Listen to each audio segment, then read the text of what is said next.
சேலம் மாவட்டம் சங்ககிரியில் காதலனிடம் சொத்தில் பங்கு கேட்டு தகராறு செய்த காதலி அவரது முகத்தில் மிளகாய் பொடி தூவி இரும்பு கம்பியால் அடித்து கொலை செய்துள்ளார். திருமணத்தை மீறிய உறவில் இருந்த பெண் கொலை செய்யும் அளவிற்கு மாறியது ஏன்?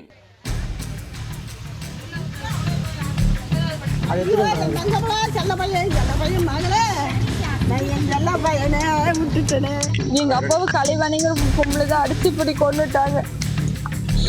மழை அப்படி போட்டு கொண்டிருக்கிறாங்க. சேலம் மாவட்டம் சங்ககிரி அருகே உள்ள பக்காளியூர் அருவங்காடு பகுதியை சேர்ந்தவர் லாரி ஓட்டுநர் சுப்பிரமணி. இவருடைய மனைவி சரஸ்வதி கடந்த 5 வருடங்களுக்கு முன்பு உயிரிழந்ததால் கலைவாணி என்பவருடன் சேர்ந்து வாழ்ந்து வந்ததாக கூறப்படுகிறது. இந்நிலையில் தற்போது சுப்பிரமணியின் மூதாதையர் சொத்து பிரிப்பதற்காக பேச்சுவார்த்தை நடைபெற்று வருவதாக தெரிகிறது. இந்த சொத்தில் தனக்கும் பங்கு தர வேண்டும் என்று சுப்பிரமணியிடம் கலைவாணி கேட்டுள்ளார். சொத்தில் பங்கு கேட்டு கலைவாணி டார்ச்சர் செய்வதாக முதல் மனைவியின் மகள் ஜீவிதாவிடம் செல்போனில் பேசி வருத்தப்பட்டுள்ளார் சுப்பிரமணி.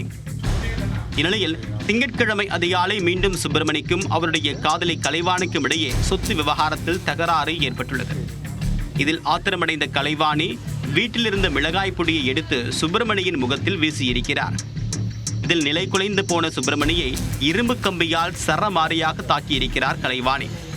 தலையில் அடிபட்டு ரத்தம் வந்த நிலையில் சுப்பிரமணி வீட்டிலேயே மயங்கி விழுந்து உயிரிழந்து விட்டார். சொத்து கிடைக்காத ஆத்திரத்தில் கொலை செய்த கலைவாணி சங்ககிரி காவல் நிலையத்தில் சென்று சரணடைந்துள்ளார். கலைவாணியின் வாக்குமூலத்தை கேட்டு அதிர்ச்சியடைந்த போலீசார் சம்பவ இடத்திற்கு செல்ல அங்கே இரத்த வெள்ளத்தில் சுப்பிரமணி உயிரிழந்து கிடந்தார். சுப்பிரமணியின் உடலை மீட்ட போலீசார் சங்ககிரி அரசு மருத்துவமனைக்கு அனுப்பி வைத்தனர். இந்த கொலையில் கலைவாணி மட்டும்தான் ஈடுபட்டாரா அல்லது வேறு யாருக்கேனும் தொடர்புள்ளதா என்ற கோணத்திலும் அவரிடம் போலீசார் விசாரித்து வருகின்றனர். இதனிடையே சுப்பிரமணியின் முதல் மனைவி மகள் ஜீவிதா தன்னுடைய தந்தையின் கள்ளக்காதலை கலைவாணி மீது பல குற்றச்சாட்டுகளை தெரிவித்துள்ளார்.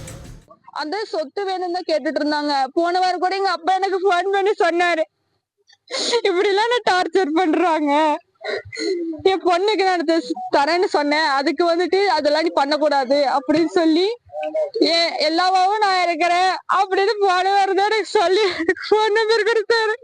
மழை அப்படி போட்டு கொண்டிருக்கிறாங்க. எல்லாம் தெரிஞ்சுதான் வந்துச்சு. அந்த பொம்பளை எல்லாமே தெரியும். அந்த பொம்பளைக்கு எதுவும் தெரியாமல இல்லைங்க. கொலை செய்த கலைவாணியை போலீசார் கைது செய்து சிறையில் அடைத்தனர். சொத்திற்காக கொலை செய்த பெண்ணின் செய்தி திருமணத்தை மீறிய உறவில் இருப்பவர்களுக்கு ஒரு பாடமாகவே உள்ளது.